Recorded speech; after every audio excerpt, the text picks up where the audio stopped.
नमस्कार दोस्तों, आज हम इस कहानी में सुनेंगे कि कैसे एक घर की लाडली बेटी अपने ही माँ बाप पर बोझ बनकर रह गई है। कहानी अच्छी लगे तो चैनल को सब्सक्राइब जरूर करना। कविता अपने माता पिता की बहुत लाडली थी। 3 बड़े भाइयों की बहन थी। कोई भी चीज़ मांगने पर उसी वक्त सामने हाजिर हो जाती। पूरे घर में रौब था उसका। पूरे परिवार और नौकरों पर राजकुमारी की तरह हुक्म चलाती थी कविता। स्कूल में भी पूरा रौब था उसका। बड़े घर की लाडली जो थी वह। ऐसे ही उसने कॉलेज में दाखिला लिया। उसके ठाट बाट, बड़ी गाड़ी में आना जाना, हर दिन नया फैशन देखकर हर कोई उससे दोस्ती करना चाहता था। थोड़े ही दिनों में उसके बहुत से दोस्त बन गए। पूरा कॉलेज में उसकी अपनी एक पहचान थी। इन दिनों उसके घर एक रिश्ता आया। खानदानी लोग थे और पापा की पुरानी जान पहचान थी उनके साथ। कविता के साथ कोई ज़बरदस्ती नहीं थी, पर कविता ने फिर भी हाँ कर दी, क्योंकि वह अपने परिवार से बहुत प्यार करती थी। वह जानती थी कि वह लोग उसका अच्छा ही सोचेंगे। लड़के का नाम राज था। राज काफ़ी पढ़ा लिखा और समझदार लड़का था। ससुराल वाले भी बहुत अच्छे थे। ससुराल में कविता की जगह वैसी ही थी जैसी कि मायके में। कोई भी कार्य कविता की सलाह के बिना नहीं होता था। सबकी लाडली बहू बन गई थी वह। फिर उसके घर एक बेटे का जन्म हुआ। राहुल कविता को जान से प्यारा था। पोता पाकर ससुराल वाले तो फूले नहीं समाते थे। कविता कभी कभी सोचती थी कि उसकी किस्मत कितनी अच्छी है। उसका हर अपना उसे कितना प्यार करता है। चाहे जीवन में कैसी भी समस्या आए, पर मेरे अपने हमेशा मेरे साथ हैं। मैं कभी अकेली नहीं हो सकती। कितनी खुशकिस्मत हूँ मैं। पर शायद कविता की खुशियों को उसकी अपनी ही नज़र लग गई थी। एक दिन वह मायके जाने की जिद कर बैठी। राज को बहुत काम था, लेकिन वह फिर भी उसे ले गया।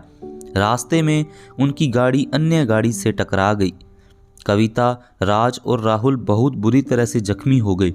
काफ़ी दिनों के इलाज के बाद राज और राहुल तो ठीक हो गए, लेकिन कविता पूरी तरह ठीक ना हो सकी। सर पर चोट लगने के कारण वह अपनी आंखों की रोशनी खो बैठी।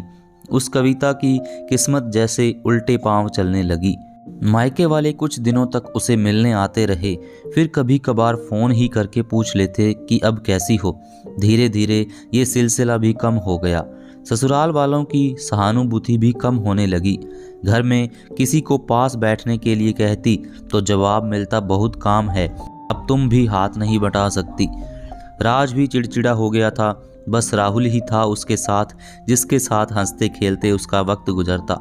एक दिन कविता के हाथ से कुछ सामान गिर गया, जिसकी वजह से राहुल को हल्की सी चोट लग गई। कविता के सास ससुर ने राहुल को उससे अलग कर दिया कि कहीं उसका ना देखने की वजह से बच्चे का कोई नुकसान ना हो जाए। कविता अंदर से टूट चुकी थी। एक दिन उसने सबके सामने मायके जाने की इच्छा रखी तो राज उसे तुरंत मायके छोड़ आया, जैसे कि वह कभी यही चाहता था। लेकिन राहुल को उसके साथ नहीं भेजा गया। कविता कभी राहुल से दूर नहीं रही थी, पर अपनी कमी के कारण उसने ज़्यादा बहस नहीं की।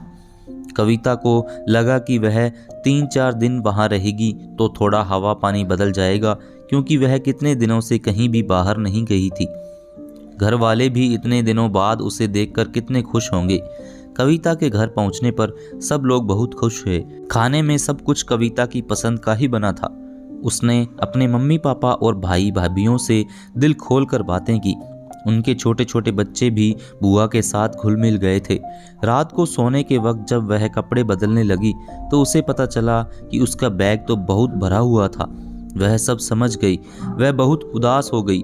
कुछ दिनों तक तो सब ठीक रहा, फिर जैसे सब बदलने लगा। सबका व्यवहार बदल रहा था। वह लोग जैसे थक चुके थे उससे। सब लोग घुमा फिरा कर पूछने लगे कि राज कब आ रहा है उसे ले जाने। वह बहाना बना देती, जबकि वह जानती थी कि उस घर में अब उसके लिए कोई जगह नहीं। कविता से चलते वक्त कुछ न कुछ नुकसान हो जाता। थोड़ी बहुत टोका टाकी उसे सुनाई देती, वह टाल देती। एक दिन उसके हाथ से लगकर एक कीमती फूलदान टूट गया। छोटी भाभी ने बहुत हंगामा मचाया। कविता के माता पिता रोज रोज के झमेलों से तंग आ गए थे। उन्होंने राज को खुद से फ़ोन कर दिया। राज कविता को अपने घर ले गया। कविता को अपने घर परिवार वालों से ये उम्मीद ना थी। जिस कविता के कहे बिना घर में एक पत्ता भी नहीं हिलता था, उस घर के लिए अब वह बोझ बन चुकी थी। राज के साथ ससुराल आते वक्त वह बहुत खुश थी, क्योंकि वह अपने घर जा रही थी, अपने जिगर के टुकड़े राहुल के पास। परंतु यह खुशी भी कुछ पल की ही थी।